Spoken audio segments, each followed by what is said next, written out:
Саламатсыздарбы, кайрадан маанилүү маек эфирде. Бүгүн бизде конокто экс-министр генерал-майор Турганбаев Мелис Токтомамбетович биз менен болуңуздар.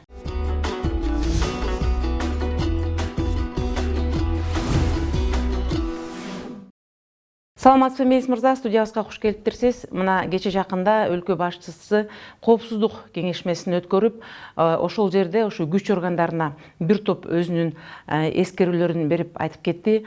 Бул боюнча ушул тармакта иштеген эксперт катары, ушул ишти иш билги киши катары сиздин оюңузду ортого салалы деп чечтик. Ошол боюнча өз оюңузду билдирип кетсеңиз. Саламатсыздарбы.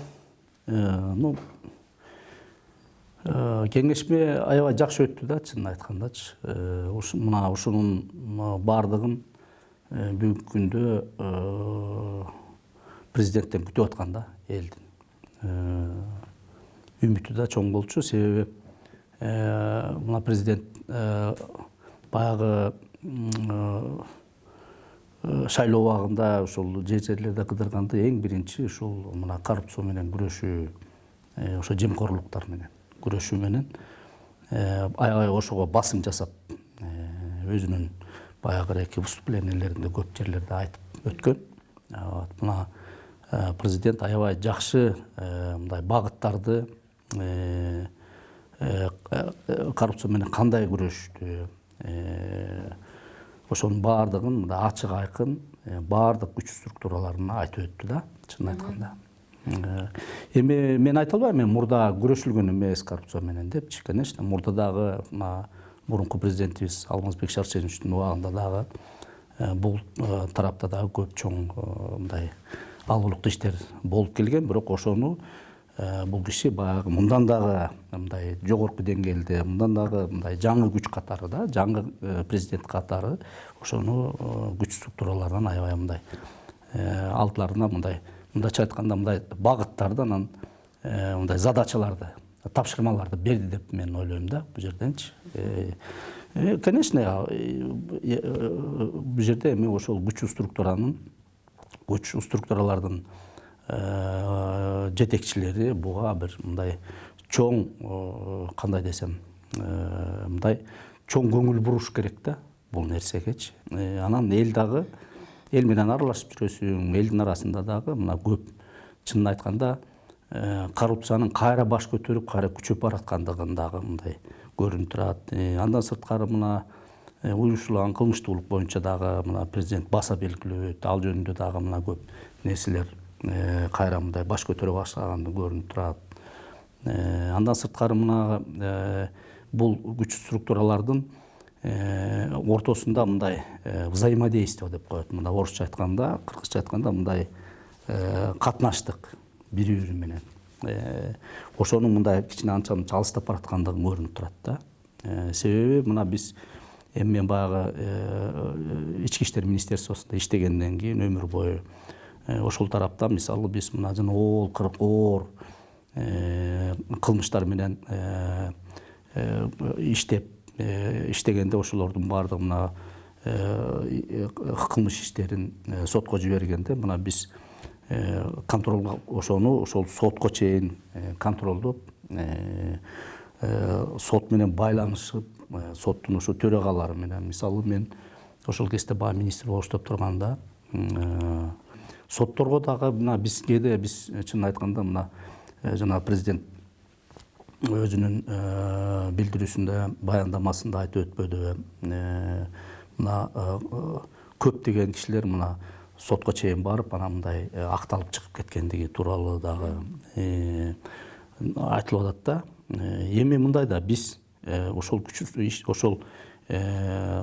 уголовный иштер менен иштеген күч органдарда иштеген кызматкерлер ошол ишти жүргүзгөндө жанагы следовательдер мындай объективный, жакшы, мына жана доказательный базалардын көбүн мындай жакшынакай кылып туруп алып барып өткөзгөндөн кийин анан соттор дагы ошого жараша соттойт да тиги жерденчи. Мына ошол тарапта дагы биз ар кандай мындай круглый столдорду өткөзүп турчубуз. Ошол тиги райондук звеного чейин мына сот кызматкерлери, прокуратура, ошол жердеги иштеп аткан ГКНБнын кызматкерлери башчылары менен, РОВДнын башчылары менен ошо райондо иштеп аткан булардын баардыгы ошол биргеликте бир иште алып барышса, биргеликте күрөшсө, ошо коррупциясы менен дагы жана оор кылмыштар менен дагы уюштурулган кылмыш топторго каршы да күрөштү ошолор биригип иш алып барышса, бул аябай эффективдүү болот. Анан эми мага ошол мындай көрүнүп турат да, как баягы специалист катары баягы МВДда иштеген. Кичине мындай ажырап калгандыгы көрүнүп турат. Аны эмес мына бир эми баягы МВДда мына акыркы жылы мындай реформаларды кылышты, ар кандай реформаларды кылышты. Эми баягы эксперт катары, как баягы мурун ушул ички иштер министерствосунда жетекчиде болуп иштеп кеткен катары, тетиги лейтенанттан баштап ошол министрге чейин жеттим, генералга чейин. Мындай реформаны жасаганда дагы мындай ошол жерде МВДны реформа жасаш үчүн ошонун ичинде иштеген киши жасаш керек да реформанычы. Сырттан келген. Мунун сырттан келген эмес, же болбосо мында да учитывать этишибиз керек. Бул жерде мына өзүңүздөр алып көргүлөчү, мына коңшу мамлекеттерди эле алып көрөлү. Россияны алып көрөлү, Белоруссия, Казакстан, мына Узбекистан. Баягы илгерки эле Советтер Союзунун өзүнүн татынакай системасы менен иштеп келатат. Просто муну модернизировать этиш керек. Мына жаңы мына азыркы талаптын кандай десем, азыркы мезгилге мындай айкалыштырып жасаш керек да. Бул техникалык базаларын түзүшүбүз керек, материально технический базаларын көбүрөөк түзүп. Анан эми анча-мынча жаңы структуралар баягы чөйрөгө жараша жаңы структураларды түздүк биз ошону. Анан баягы аттарын өзгөртүп эле анан деген 2ге бөлүп, 3кө бөлүп, анан служба кылып койгон деген болбойт. Негизичи мына ошонун залакасы мына азыр биздин ушул ички иштер министерствосуна тийип атат болуш керек. Балдар эми баягы көбү ачык айта албай атышат, бирок ичинде мына целым ошонун ичинде жана сержанттан баштап тетиги генералга чейин көбү ушул азыркы жасалган реформа боюнча жана службалар боюнча. Эми ал жерде мындай да, мына криминальный милициянын общественный безопасность деп мындай коомчулук менен ал эки мындай бөлүп неметип атышат да. Эми мурда эле бар болчу ал. Мына оперативный служба өзүнчө болчу. Мисалы оперативный службага мына жанагы уголовный розыска, жанагы наркобанги заттар менен иштечү, уюштурулган кылмыштуулук менен иштеген, анын ичинде следствиясы бар болчу. Общественныйге болсо жанагы участковойлордон баштап мына патрульно-постовой гаилердин баардыгы киришчү. Бирок ошонун баардыгы бири-бири менен взаимодействие мындай, тыгыз байланышта иштешчү да. Анан элдин үнүн да угушубуз керек да. Эми милиция деген бул народный милиция деп, элдик милиция болушубуз керек. Особенно мына 2010-жылдан баштап мына Алмазбек Шаршеновичтин убагында дагы мына көп айтылып келген. Роза Исаковнун убагында дагы мурунку президентибиз мына милиция бийликке кызмат кылбай, элге кызмат кылалы депчи. Элдин жанына жакыныраак бололу деп ошого неметишти.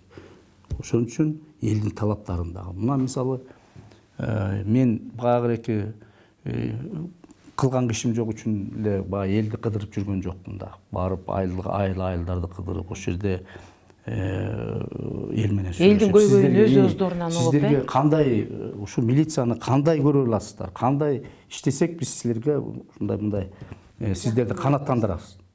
Жакыныраак бололу дегенде ошол эл айтып беришчү. Мына могу жерге пункт коюп бериңиз. Могу жерге мына 3 айылга, 4 айылга бир эле участкой.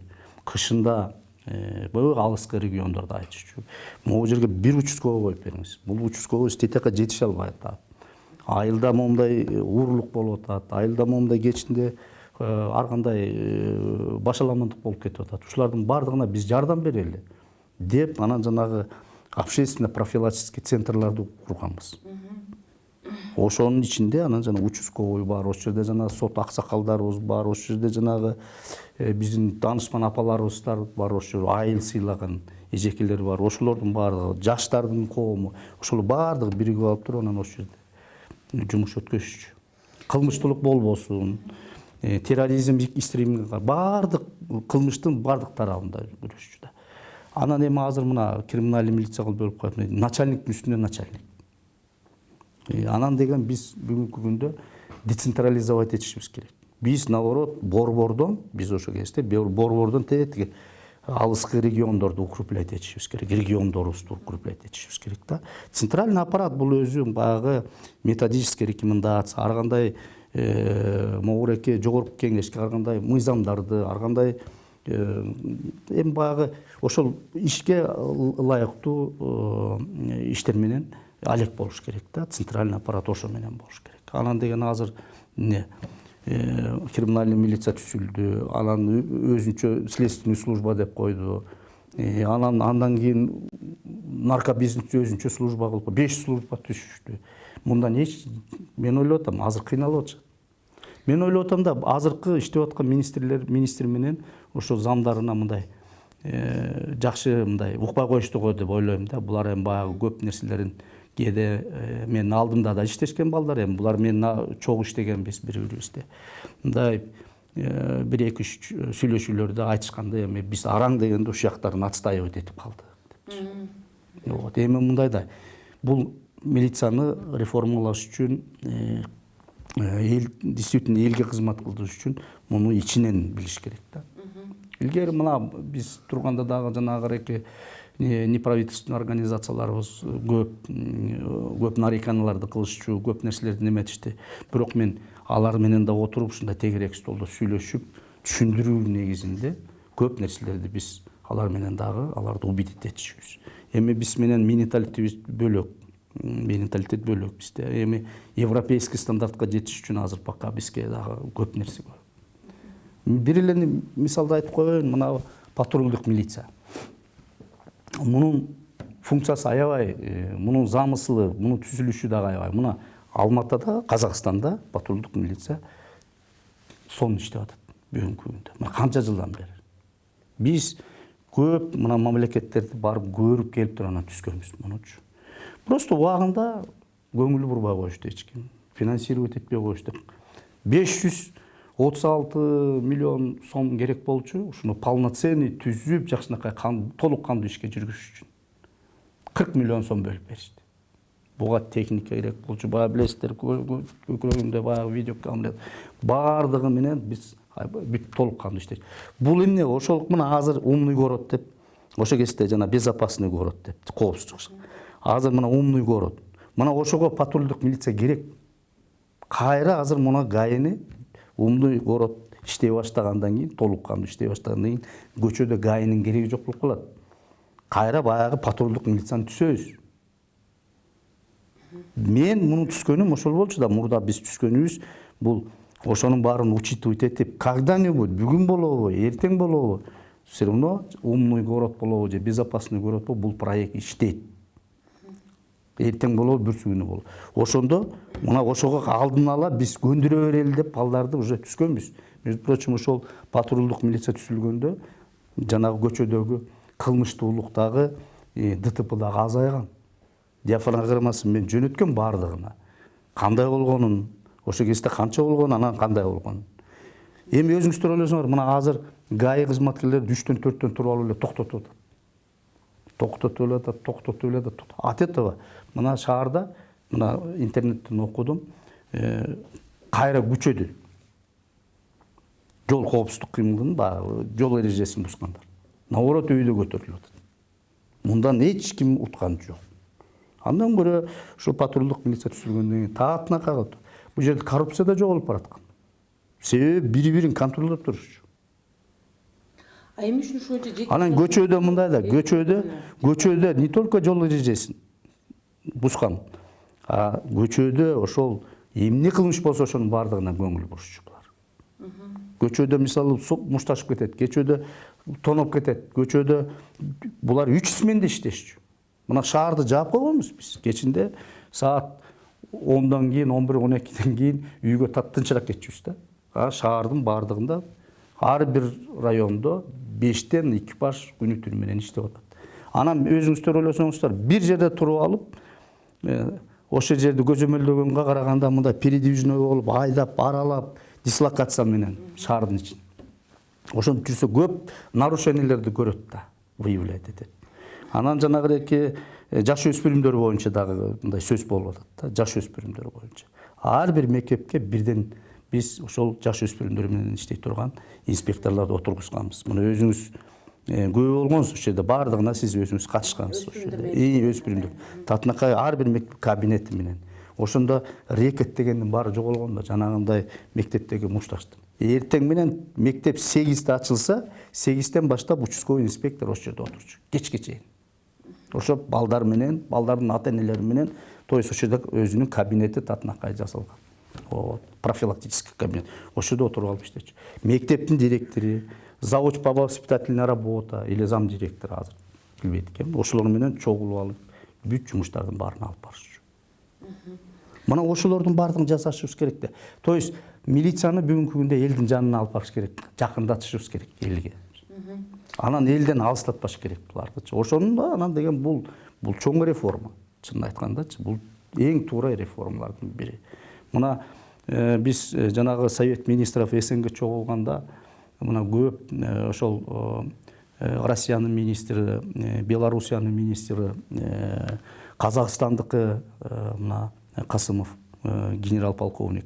Мына ушулар айткан, Кыргызстан силер дагы тура эле системаны буза көрбө. Ушул система менен мына биз буздук.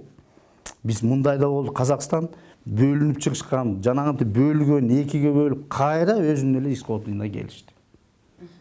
Керек болсо милицияны усилить этиш керек, миграционный службаны дагы бериш керек.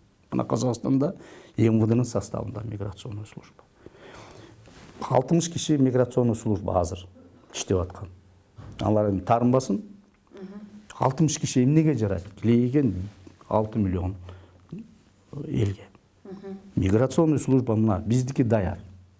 Биз бурда баягы миграция менен иштеп турганда, биз мурда иштешчү эми. Иштеп турганда ар бир биздин Кыргызстанга кирген иностранный граждан биздин учетубузда турчу. Азыр канча киши кирип, канча киши чыгып атканын эми баягы аэропорт аркылуу берип атабыз, бирок биз качан чыгып кеткенин, же болбосо чыкпай жүргөнүн ошону биле албай калабыз. Силер эте албай атабыз.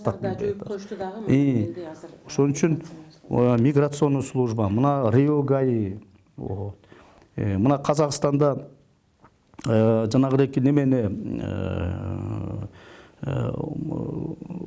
исправительный колониялар менен иштеп. Баардыгын МВД, мурда МВДнын составында болчу. Мына ошолордун баардыгын берип, татынакай кылып иштетип жүрүшө. Мына биз мындай да, мына биз кылмышкерлерди кармап, ички иштер министрлиги. Анан жаап атпайбызбы түрмөлөргө. Түрмөдөгүлөр дагы погончан. Биздин эле жумушту алар дагы ошол жерде аткарып атышат. А жерде да бар оперативный служба бар, следствиясы бар, кадимкидей. Алар менен. Мурда МВДнын составында жаман беле. Жакшынакай. Финансированиясы, биз жардам берчүбүз. Бир жылдары биз ошол түрмөнү тазалап, ичиндеги коррупционный схемалардын баардыгын эметкенде, ошол жерде бир генерал Байкебис аябай бизге жаман көргөн, силер менин аркама мындай чукуп аласыңар. Биз айттык, Байке, бизге тазалап берип атабыз бияктын баардыгын. Мына момундай схемалар, могу жерде хищение, могу жерде момундай. Жанагы президент подчеркивать этип кетпеди, криминалитет там управляет депчи. А жерде действительно кызматкерлер управлять этиш керек. Криминалитет. Да, преступный мирдин өзүнүн закондору бар, несписанный закондору бар. Да, алардын баардыгы ичинде. Биз аны билебиз, Жакшынакай. Мына дагы бир суроо, кече жакында бул маселени дагы көтөрүп чыгышты. Жогорку Кеңештин депутаты Исхак Масалиев. Бизде Адил Сегизбаев ГКМБны башкарган жана МВДны башкарган Улан Исраиловдун өз кесиптери менен иштешпей эле деген оюн айтып чыкты. Буга сиздин оюңуз кандай? Бүгүнкү күндө ошо кесипкөйлөр башкарып жатабы же ал депутаттын айтканы туурабы? Жөн бул жерде, конечно, мен Улан Исраилов боюнча ал Улан Омский высший школу бүткөн, опер болуп иштеген. Андан кийин өмүр бою милицияда иштеп келди да. Анан начальник милиция болуп иштеди. Бул эң оор райондордун бири да, шаарда. Свердловский район деген бул аябай тяжелый район да, аябай сложный. Мен ошол жерде 14 жыл иштегем. ошол жерде иштеди, начальник милиция болуп. Андан кийин центральный аппаратта 7 управление начальник болуп. Бул дагы аябай ответственный. Ал жерде да жакшы иштеп берди. Андан кийин АКС'те иштеди. Мен ойлоп атам, соответствует. Бирок мындай кылыш керек да, буларга кичине мындай бериш керек да. Мындай өзлөрүнө самостоятельно мүмкүнчүлүк бериш керек. Анан улан өзү мындай скромный бала да, кичинечи мындай. Баягы тарсылдатып туруп, чынын айтканда немет. Бирок көп нерселердин бардыгын көп мындан да көп нерселерди навязывать этишкен. Ушуну кыласыңар, МВДны мындай кыласыңар депчи. Бирок көп нерселерди бул отстаивать этип калды. Акырындан мына президентке түшүндүрүп, президенттин мээсине куюп койушкан да. Вот. Момундай кылыш керек, момундай болуш керек, момундай болуш керек. Бул болот, бул болбойт. Бул болот. Эми ал жерде аларды жамандап айта албайм ал жердечи. Эми специалисттер болуш керек да ал жердечи. Анан эле мугалимдер келип алып эле жөн эле келип алып эле практически жумуш ушул жерде өмүр бою иштегендер бар да. Мына генералитет МВДнын да 40тан ашы генерал бар да. Вот биздечи. Мына ошолордун бардыгы мына ар бир чекинен сурасаңыздар айтып берет. Эми системаны талкалап коюш бат эле оңой эле да. Анан кайра аны восстановить этиш деген аябай кыйын да. Мына ошондо дагы мына Исраилов ошол турду да. Экөөбүз сүйлөшкөнбүз. Мен да кээде мындай өзүмдүн мындай акыл насатымды айтып турам, кеңге айтып турам. Мындай кылып, мындай кылыш керек, мындай кылыш керек. Ну не дает иногда. Да. Анан деген ошого байланыштан акырындан дагы көп нерселердин бардыгына бул отстаивать этип келди да. Мен ойлоп атам, эми иштейт болуш керек. Замдары деле мындай опытный замдар бар, тең эле милицияда иштеген татынакай. Вот кичине анча-мынча мындай финансирование, зарплата, худо-бедно мына үйлөр курулуп атат. Булардын бардыгы жакшы. Бирок күйүүчү май, кийим кече, мына Россиядан гум помощь сыяктуу кылып алып атабыз. Мына менин убагымда да алып келгем. Мына азыр да алып келип атышат аларчы. Эмне үчүн биз өзүбүздүн милицияны өзүбүз каржылай албайбыз?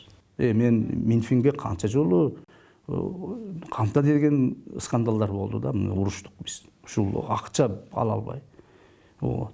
Айтабыз мындай, мындай да сиздер түшүнсөңүздөр, бюджеттен бөлүнгөн, МВДга бөлүнгөн, эми ал баягы айта албайм канча. Но бөлүнгөн акчанын бир жылда 30%, 27% обеспечивать этишет. Бөлүнгөн бюджеттен бөлүнгөн, анан каяктагы милиция иштейт? Кандай кылып иштейт милициячы? Ошо мен министр болуп турганда жанагы Лаврова Ольга Владимировна менен бирге сүйлөшүп атып, түшүндүрүп атып, мен өзүм базовый образованием экономист. Эконофакты бүткөн мен мурдачы. Ошентип атып түшүндүрүп атып 57-58%ке чыгарганбыз биз. Ошол жылы баары айтып калды, эмне үчүн баары немете баштады. Начальник УВДлардан баштап, тетиги начальник УВДларга чейин канча акча сураса мен бөлүп берчүмүн. Ана баары таңгош жолдош министр бул акчаны каяктан таап атасыз депчи. Анан деген эгерде толук кандуу каржыланса, толук кандуу жакшынакай неметилсе, милиция иштегенине дагы стимул болмок. Милиция жумуштан эч качан качпайт. Жакшы балдар бар, азырчы иштей турган балдар бар. Мына азыркы жаш балдар деле жаман эмес, баары тең жакшы иштей турган балдар.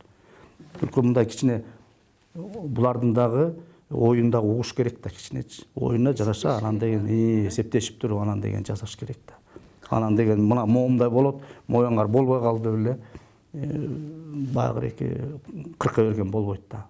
Чынын айткандачы. Дагы бир суроом, мына кече өлкө башчысы да ал жөнүндө айтып өттү. Бул күч структурасында иштеген жетекчилер баарыңар дайыма охрана менен жүрөсүңөр, жан сакчы менен депчи. Анан кийин ал боюнча кече МВД биринчи өз оюн билдирди.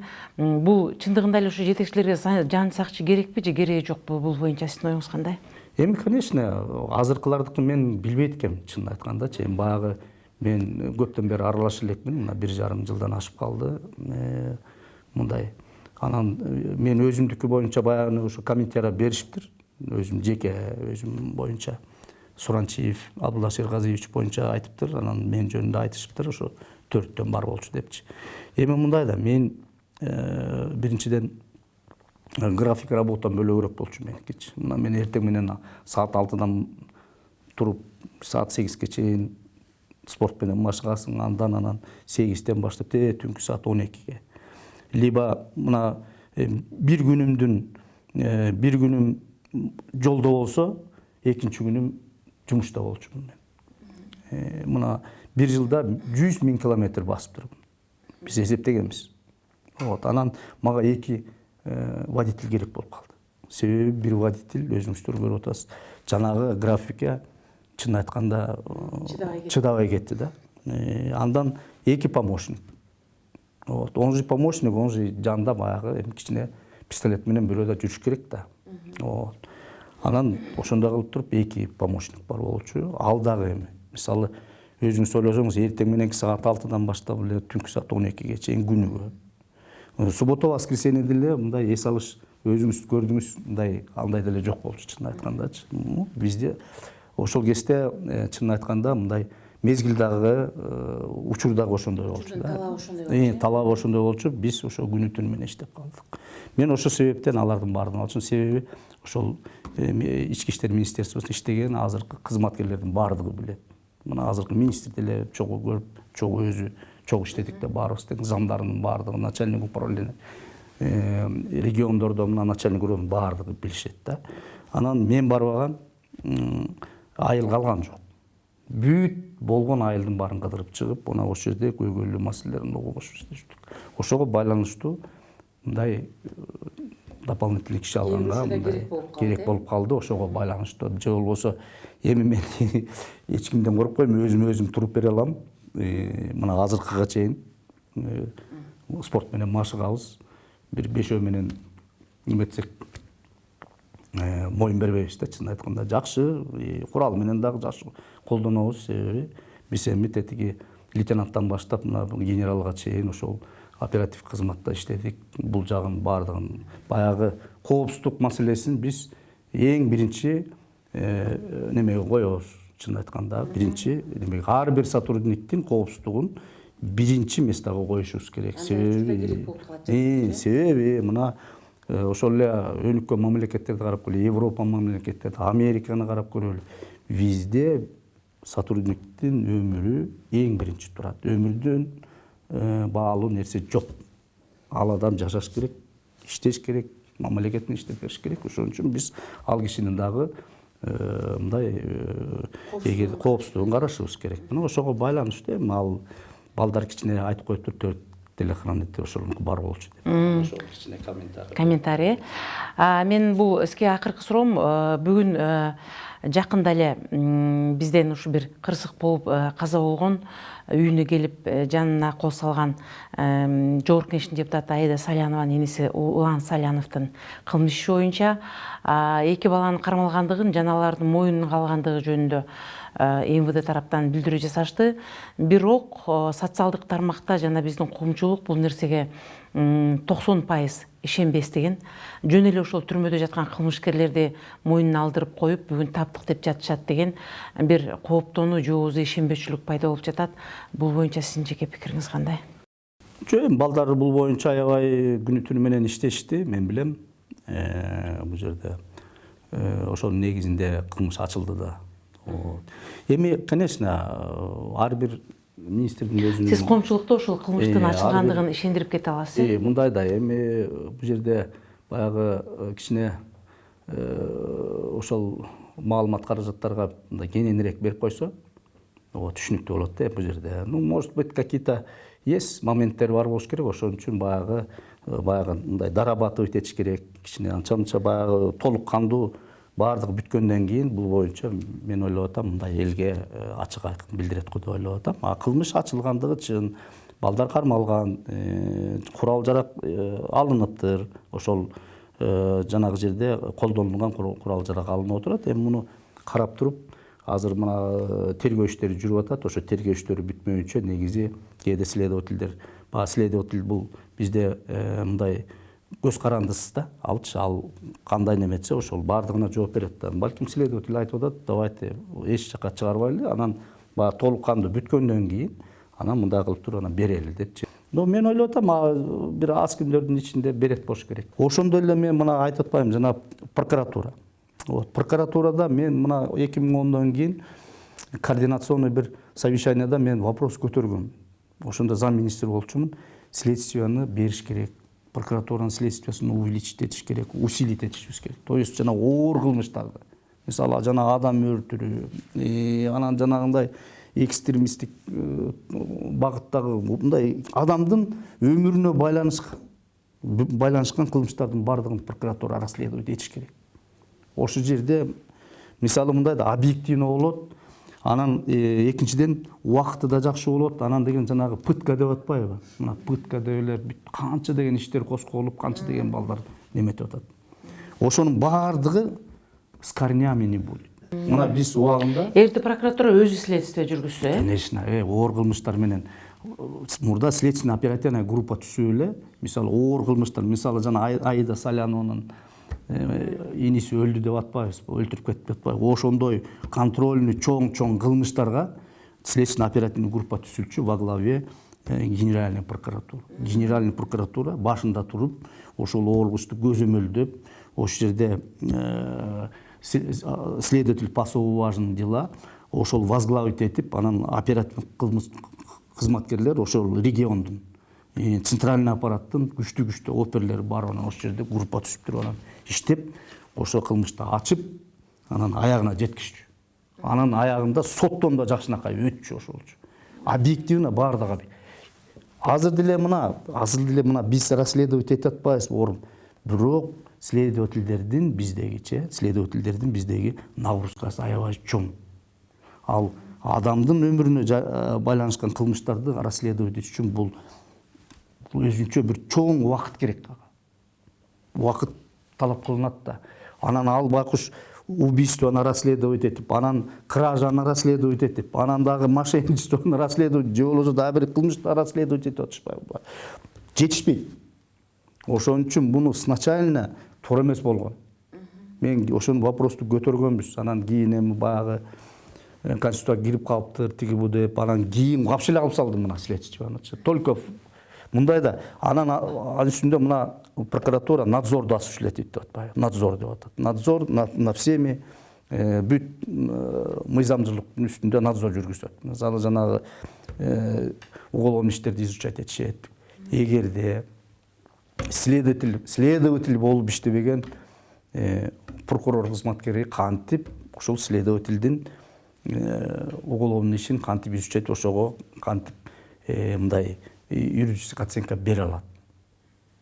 Эгерде прокурорлор өзлөрү ошол школаны өтүп, анан прокурор болуп иштеп, анан деген баарын эметсе, анан деген ошондо болот надзор.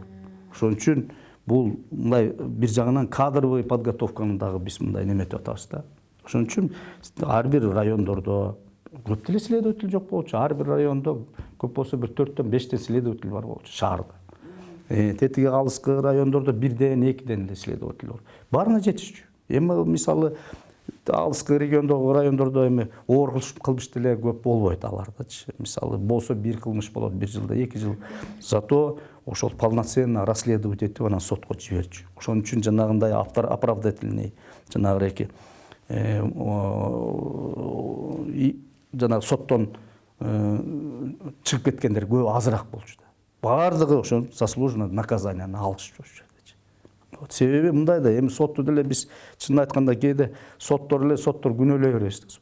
Сотторго кандай кылып материал, кандай ошол уголовный ишти кандай тергеп, кандай ошол аныктамалары менен алып барып берсе, мындай доказательствону алып барып ошого жараша соттойт да, сот делечи.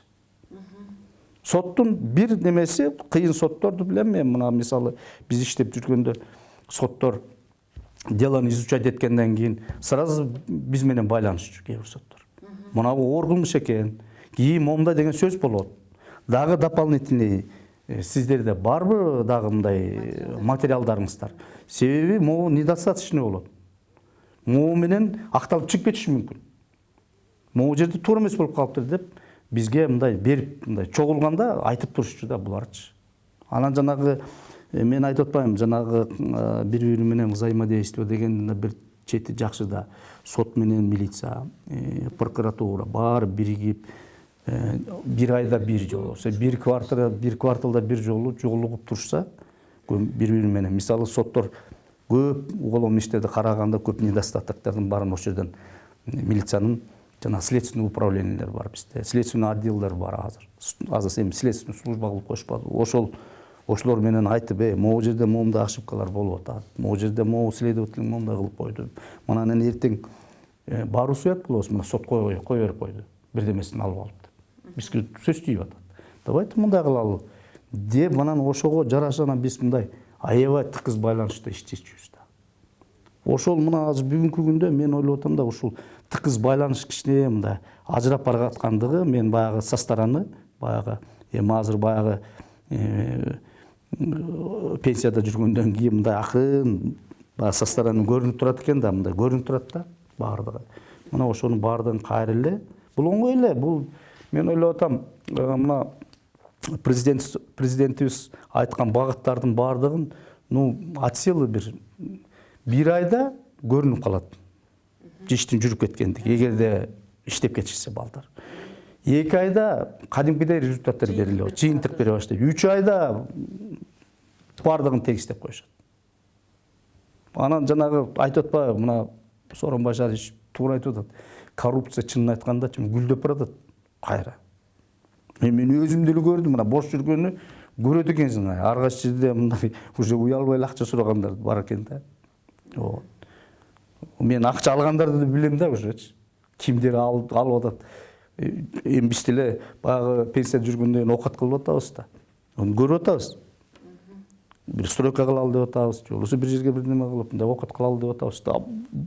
Кайка барсам чынын айтканда мамайдын көрү да, чынын айткандачы. Же болбосо баягы кээ бирлер бар, уялып окой тиги кишиники экен деп баягы кээ бирлер бүтүрүп атышат. Кээ бирлери нагыл эле давай деп ягынан алып атышат.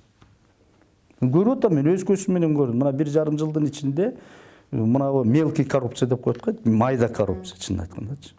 Чиновничийди еще угуп атам, ким эмне кылып атканын, но мелкий коррупция көбөйт. Анан жана тендер деген балекет бар, процент деген балекет бар. Мунун баардыгы жоюла элек. Үмүт, мунун баары жоюла элек. Сооронбай Шарипов туп-туура айтып атат. Баардыгы азыр мына килейген чоң тендерлерде Министерство транспорт министрлиги чоң тендерлерди билем кандай кылып. Эмне кылып жасап аткандарын билебиз. Кагаздары бар даже.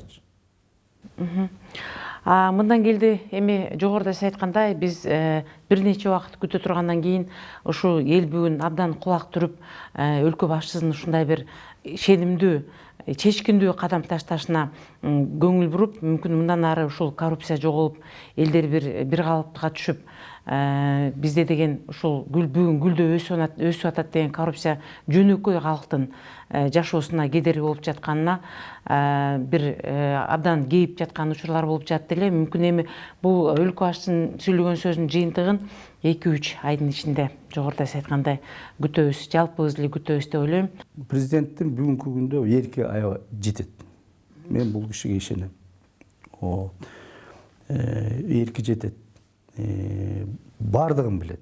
Бул киши чарбада жүрдү. Бардык тармактарды көрдү. Эми баягы опыт чын айтканда Жетет. Жетет да, эрки да жетет, күчү да жетет, бардыгы жетет. Только бизден зависит, мына элден. Эл колдоп, мына азыр күч структураларына эч мындай неме кылган жок. Болгондой айтты. Эч жерде мындай неме кылган жок. Бардык мына соцсеттерде окуп атабыз, интернеттерде комментарийлерди окуп атабыз. Элдин жолу мына барган жерлерде бүт бар айтып атат. Мына президент эң туурасын айтты. Буга бир жыйынтык чыгарыш керек депчи. Мен ойлоп атам, жыйынтыгын көрөсүздөр. Мына мен айтып коеюн, жыйынтыгы аябай жакшы болуп. Жыйынтыгын чыгарат бул киши. Мына бул азыркы иштеп аткан жигиттерибиз, мен ойлоп атам, ойлонуп, руководитель мен дагы МВД үчүн баягы ошол МВДда өсүп, ошол жерде чоңоюп, ушу генералга чейин жеткенден кийин мен МВД үчүн да аябай мындай өзүнчө болеть этем да мен дагычы. Себеби МВДда жакшы иштер болуп калса сүйүнүп калабыз. Отуруп, жакшы иштер болуп сүйүнүп аябай. Жаман иштер болсо кайгырабыз. таң уруш начар кылып калды депчи. Мен ишенем баардыгы жакшы болот деп ойлоп атам. Только баардыгы жана мен айткандай биргелешип жакшы кызматты алып барса, ынтымакта, мен ойлоп атам бар. А жанагы ичиндеги коррупционерлердин баардыгы акырындан өзлөрү эле жоголот, таза болушса. Мына ошол силовой структуралардын жетекчилеринин баардыгы таза болсо акырындан жоголуп кетет. Мына менин убагымда өзүнөн өзү жоголушту да көбү. Баягы акча берип тургандар, же болбосо тиңдейлер, бундайлар деген баары акырындан баары илгенип отуруп эле акырындан өзлөрү жоюлат. Дагы жакшы бир руслого түшөт. Бирок мен эң сөзүмдүн аягында айтып кетерим, финансированиясын токтотуш керек. Вот эң биринчи финансирование. Бөлүнгөн акчаны бөлүнгөндөй убагында күч структураларына берилип турса, эч качан ал жерде коррупция да болбойт, иш да жакшынакай жүрөт. Маегиңизге чоң рахмат. Сиздин дагы ишиңизге ийгиликтерди каалайбыз.